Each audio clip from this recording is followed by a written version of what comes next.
Hi ವಿದ್ಯಾರ್ಥಿಗಳು, ಎಲ್ಲರೂ ಕೂಡ ನನ್ನ ಚಾನಲ್ಗೆ ಸ್ವಾಗತ ಹೇಳ್ತಾ ನೋಡಿ, ನಿಮ್ಮ ಪ್ರಿಪರೇಟರಿ ಮತ್ತು ನಿಮ್ಮ ಬೋರ್ಡ್ ಪರೀಕ್ಷೆಗೆ ಬರುವಂಥ ಮೋಸ್ಟ್ ಇಂಪಾರ್ಟೆಂಟ್ ಪ್ರಶ್ನೆಗಳು, ಕಡ್ಡಾಯವಾಗಿ ಬರುವಂತಹ ಪ್ರಶ್ನೆಗಳು ಇವು ಓದಿದರೆ ಸಾಕು. Above 70 marks fix.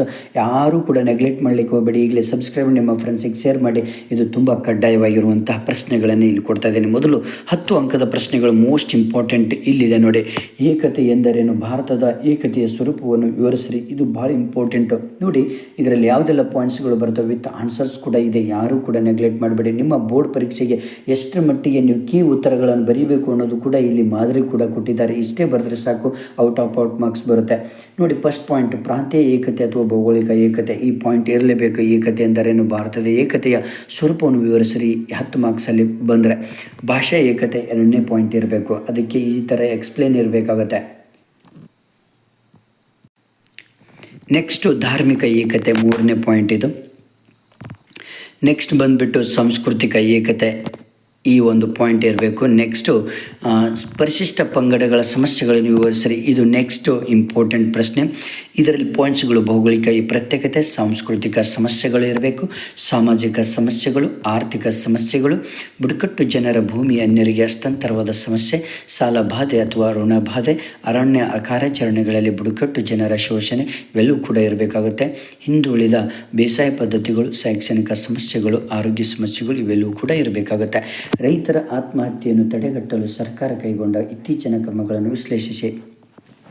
ಸಾಲ ಮನ್ನಾ ಮತ್ತು ವಿನಾಯಿತಿ, ಅತ್ಯಧಿಕ ಬಡ್ಡಿ ದರ ಕಾಯ್ದೆ, ರೈತರ ಸಂಕಷ್ಟಗಳಿಗೆ ಪ್ರತಿಕ್ರಿಯೆ, ಆರೋಗ್ಯ ವಿಮಾ ಯೋಜನೆ, ಬಡ್ಡಿ ದರ ಇಳಿಕೆ, ಪರಿಹಾರ ನೀಡುವ ನೀತಿಯ ಪುನರ್ ವಿಮರ್ಶೆ ಇವೆಲ್ಲವೂ ಕೂಡ ಇರಬೇಕಾಗುತ್ತೆ.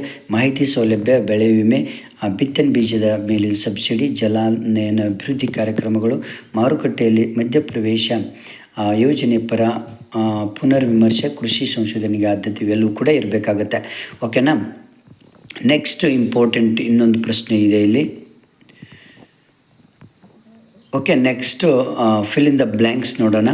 ನೋಡಿ ಇಲ್ಲಿ 2011ರ ಜನಗಣತಿಯ ಪ್ರಕಾರ ಭಾರತದ ಸಾಕ್ಷರತಾ ಪ್ರಮಾಣ 940. ಅಂದರೆ ಎಲ್ಲವೂ ಕೂಡ ಹೇಳ್ತಾ ಹೋಗ್ತಾನೆ. ಈಗ ಮಲ್ಟಿಪಲ್ ಚಾಯ್ಸ್ ಇಂಪಾರ್ಟೆಂಟ್. ಸರಿಯಾದ ಜೋಡಿಯನ್ನು ಗುರುತಿಸಿ ಬರೀರಿ ಅಂತ ಕೇಳ್ತಾರೆ. ನಿಮಗೆ ನೆನ್ಪಿಟ್ಕೊಳ್ಳಿ. ಎರಡನೇದು ಕಾಷ್ಟ ಯಾವುದಪ್ಪ ಅಂತ, ತಳಿ ಅಥವಾ ಜನಾಂಗ. ಬಿ ಪ್ರಬಲ ಜಾತಿ MN ಶ್ರೀನಿವಾಸ್, ಪರಿಶಿಷ್ಟ ಪಂಗಡ ಮಿಜೋರಾಂ. ಓಕೆ, ನೆನ್ಪಿಟ್ಕೊಳ್ಳಿ. ನೆಕ್ಸ್ಟು ಲಿಜ್ಜತ್ನ ಕೇಂದ್ರ ಕಚೇರಿ ಇರುವುದು ಮುಂಬೈದಲ್ಲಿ. ನೆನ್ಪಿಟ್ಕೊಳ್ಳಿ. ಮೋಸ್ಟ್ ಇಂಪಾರ್ಟೆಂಟ್ ಮಲ್ಟಿಪಲ್ ಚಾಯ್ಸ್ ಇವು. ಭಾರತದಲ್ಲಿ ಪಂಚಾಯತ್ ರಾಜ್ ವ್ಯವಸ್ಥೆಯನ್ನು ಶಿಫಾರಸು ಮಾಡಿದ ಸಮಿತಿ ಬಲವಂತ್ ರಾಯ್ ಮೆಹ್ತಾ ಸಮಿತಿ. ಭಾರತದಲ್ಲಿ ಸಾಮಾಜಿಕ ಚಳವಳಿಗಳು ಕೃತಿಯನ್ನು ಬರೆದವರು MS.A. ರಾವ್ ಅಂತ ಹೇಳ್ಬೋದು. ಕೆಳಗಿನ ಆವರಣದಲ್ಲಿ ಅಂದರೆ fill in the blanks most important ಇದು. ಜಾತಿಯ ಸದಸ್ಯತ್ವ ಹುಟ್ಟಿನಿಂದ ನಿರ್ಧಾರವಾಗುತ್ತೆ. ಕೇರಳದ ನಂಬೂದರಿ ಪುತ್ರ ಪ್ರಧಾನ ಕುಟುಂಬವನ್ನು ಇಲ್ಲಂ ಎನ್ನುವರು. ಹೈನುಗಾರಿಕೆ ಎಂಬುದು ಕೃಷಿ ಸಂಬಂಧಿತ ಚಟುವಟಿಕೆ ಆಗುತ್ತೆ. ಮಾಧ್ಯಮದ ದೊರೆ ಎಂದು ಖ್ಯಾತರಾದವರು ರೂಪರ್ಟ್ ಮರ್ಡೋಕ್. ಚುಪ್ಕೋ ಚಳುವಳಿ ಪರಿಸರ ಚಳುವಳಿ ಆಗಿರುತ್ತೆ. ಹೊಂದಿಸಿ ಬರೆಯಲಿ ಇಂಪಾರ್ಟೆಂಟ್ ಯಾವುದು ಅಂದರೆ ಸಂಸ್ಕೃತ ಇಂಡೋ ಆರ್ಯನ್ ಭಾಷೆಯಾಗಿರುತ್ತೆ. ಮತದಾನದ ಹಕ್ಕು 325ನೇ ಕಲಂ. ರಾಂಪುರ್ ಶ್ರೀ MN ಶ್ರೀನಿವಾಸ್. ಸಾಮಾಜಿಕ ಸಂಪರ್ಕ ತಾಣ ಫೇಸ್ಬುಕ್. ಭೂಸಾ ಸಾಹಿತ್ಯ ಬಸವಲಿಂಗಪ್ಪ. ಓಕೆ, ಇವೆಲ್ಲವೂ ಕೂಡ ತುಂಬ ಇಂಪಾರ್ಟೆಂಟ್. ಭಾರತವನ್ನು ಭಾಷಾ ಸಂಗ್ರಹಾಲಯ ಎಂದು ಏಕೆ ಕರೀತಾರಪ್ಪ? ಭಾರತದಲ್ಲಿ ಪ್ರಾಚೀನ ಕಾಲದಿಂದ ಇಲ್ಲಿವರೆಗೂ ಹಲವಾರು ಭಾಷೆಗಳನ್ನು ಮಾತನಾಡುವ ಜನಸಮೂಹಗಳು ಶಾಶ್ವತವಾಗಿ ನೆಲೆಸಿರುವುದರಿಂದ ಭಾರತವನ್ನು ಭಾಷಾ ಸಂಗ್ರಹಾಲಯ ಎಂದು ಕರೀತಾರೆ. ದಕ್ಷಿಣ ವಲಯದ ಯಾವುದಾದರೂ ಒಂದು ಬುಡಕಟ್ಟನ್ನು ಹೆಸರಿಸಿ ಅಂದರೆ ಹಕ್ಕಿ ಪಿಕ್ಕಿ ಸೋಲಿಗರು, ಕಾಡು ಕುರುಬ. ರಾಷ್ಟ್ರೀಯ ಮಹಿಳಾ ಆಯೋಗದ ಯಾವುದಾದ್ರೂ ಒಂದು ಕಾರ್ಯವನ್ನು ತಿಳಿಸಿ ಅಂದರೆ ಮಹಿಳೆಯರ ವಿರುದ್ಧದ ಹಿಂಸೆಯನ್ನು ತಡೆಗಟ್ಟುವುದು, ಮಹಿಳೆಯರಿಗೆ ಸಾಮಾಜಿಕ, ಆರ್ಥಿಕ ಹಾಗೂ ಕಾನೂನಾತ್ಮಕ ಸಮಾನತೆಯನ್ನು ನೀಡುವುದಾಗಿರುತ್ತೆ. ಪುಷ್ಕರ್ ಜಾತ್ರೆ ಯಾವ ರಾಜ್ಯದಲ್ಲಿ ನಡೆಯುತ್ತದೆ ಅಂದರೆ ರಾಜಸ್ಥಾನ. ಆಂಥೋನಿ ಗಿಡ್ಡಿಂಗ್ಸ್ ಅವರ ಕೃತಿಯನ್ನು ಹೆಸರಿಸಿ ಸೋಷಿಯಾಲಜಿ ಅಂತ ಹೇಳ್ಬೋದು. ನೆಕ್ಸ್ಟ್ 2 ಅಂಕದ ಪ್ರಶ್ನೆಗಳು. 2 ದ್ರಾವಿಡ ಭಾಷೆಗಳನ್ನು ಹೆಸರಿಸಿ ಕನ್ನಡ, ತೆಲುಗು, ತಮಿಳು. ಭಾರತೀಯ ಬುಡಕಟ್ಟುಗಳು ಯಾವುದಾದ್ರೂ 2 ಸಮಸ್ಯೆಗಳನ್ನು ತಿಳಿಸಿ ಅಂದರೆ ಭೌಗೋಳಿಕ ಪ್ರತ್ಯೇಕತೆಯ ಸಮಸ್ಯೆ, ಸಾಂಸ್ಕೃತಿಕ ಸಮಸ್ಯೆ. ಸ್ತ್ರೀ ಶಕ್ತಿ 2 ಉದ್ದೇಶಗಳನ್ನು ಬರೆಯುವುದು. ಗ್ರಾಮೀಣ ಮಹಿಳೆಯರ ಆರ್ಥಿಕ ಅಭಿವೃದ್ಧಿಯನ್ನು ಬಲಪಡಿಸುವುದು, ಆದಾಯ ತರುವ ಚಟುವಟಿಕೆಗಳಲ್ಲಿ ಸ್ತ್ರೀಯರನ್ನು ತೊಡಗಿಸುವುದು. ನಗರದ ಬಡತನಕ್ಕೆ 2 ಕಾರಣಗಳನ್ನು ತಿಳಿಸಿ ಅಂದರೆ ಒಂದು ಕಡಿಮೆ ಭತ್ಯೆ, ಶ್ರೀಮಂತಪರವಾದ ಆರ್ಥಿಕ ನೀತಿಗಳು. ಅಂತರ್ಜಾಲದ ಯಾವುದಾದ್ರೂ 2 ಅನುಕೂಲಗಳನ್ನು ಬರೆಯಿರಿ ಅಂದರೆ ಗಣಕಯಂತ್ರದ ಮೂಲಕ ಜಾಗತಿಕ ಮಟ್ಟದಲ್ಲಿ ಸಂಪರ್ಕ ಬೆಸೆಯಲು ಸಹಾಯಕ. ಇವೆಲ್ಲವೂ ಕೂಡ ತುಂಬ ಇಂಪಾರ್ಟೆಂಟ್. ಕಾಗೋಡು ರೈತ ಹೋರಾಟಕ್ಕೆ 2 ಕಾರಣಗಳು. ಒಂದು ಭೂಮಾಲೀಕರಿಂದ ಗಣಿದಾರರ ಶೋಷಣೆ, ಅಧಿಕ ಪ್ರಮಾಣದ ಪಾಲು ಕೊಡಲು ನಿರಾಕರಣೆ. ಸಂಸ್ಕೃತ ಅನುಕರಣ ಎಂದರೇನು? ಭಾರತದ ಸಾಮಾಜಿಕ ಪರಿವರ್ತನೆ ಡಾಕ್ಟರ್ ಬಿ ಎಸ್ ಗುಹಾರ್ ಅವರ ಭಾರತೀಯ ಜನಾಂಗೀಯ ಸಮೂಹಗಳ ವರ್ಗೀಕರಣವನ್ನು ವಿವರಿಸಿರಿ. ನಿಗ್ರಿಟೊಗಳು, ಪ್ರೋಟೋ-ಆಸ್ಟ್ರಲಾಯ್ಡರು, ಮಂಗೋಲಾಯ್ಡರು, ಮೆಡಿಟೇರಿನಿಯನ್ನರು, ಪಶ್ಚಿಮ ಬ್ರಾಕಿಸೆಫಾಲರು, ನಾರ್ಡಿಕರು. ಓಕೆ, ಇವೆಲ್ಲವೂ ಕೂಡ ಮೋಸ್ಟ್ ಇಂಪಾರ್ಟೆಂಟ್ ಪ್ರಶ್ನೆಗಳು. ನೆಕ್ಸ್ಟ್, ಪರಿಶಿಷ್ಟ ಜಾತಿಗಳ ಕಲ್ಯಾಣಕ್ಕಾಗಿ ಕೈಗೊಳ್ಳಲಾದ ಅಭಿವೃದ್ಧಿ ಕಾರ್ಯಕ್ರಮಗಳನ್ನು ವಿವರಿಸಿರಿ. ಒಂದು, ಪರಿಶಿಷ್ಟ ಜಾತಿ ಮತ್ತು ಪಂಗಡಗಳ ಕಲ್ಯಾಣಕ್ಕಾಗಿ ರಾಷ್ಟ್ರೀಯ ಆಯೋಗದ ನೇಮಕ, ಶೈಕ್ಷಣಿಕ ಅವಕಾಶಗಳು, ಆರ್ಥಿಕ ಅವಕಾಶಗಳ ವಿಸ್ತರಣೆ ಇವೆಲ್ಲವೂ ಕೂಡ ತುಂಬ ಇಂಪಾರ್ಟೆಂಟ್. ಉದ್ಯೋಗ ಅವಕಾಶಗಳ ವಿಸ್ತರಣೆ ಮತ್ತು ಮೀಸಲಾತಿ, ಪಂಚವಾರ್ಷಿಕ ಯೋಜನೆಗಳ ಮೂಲಕ ಪರಿಶಿಷ್ಟ ಜಾತಿಗಳ ಕಲ್ಯಾಣ, ವಿಶೇಷ ಘಟಕ ಯೋಜನೆ, ವಿಶೇಷ ಕೇಂದ್ರ ನೆರವು, ಪರಿಶಿಷ್ಟ ಜಾತಿಗಳ ಅಭಿವೃದ್ಧಿ ನಿಗಮ ಇವೆಲ್ಲವೂ ಕೂಡ ತುಂಬ ಇಂಪಾರ್ಟೆಂಟ್. ಸಮಾನತೆಯುತ ವರದಿ ಉದ್ದೇಶಗಳನ್ನು ಬರೀರಿ ಅಂತ ಹೇಳ್ತಾರೆ. ಇದೊಂದು ಮೋಸ್ಟ್ ಇಂಪಾರ್ಟೆಂಟ್ ಪ್ರಶ್ನೆ.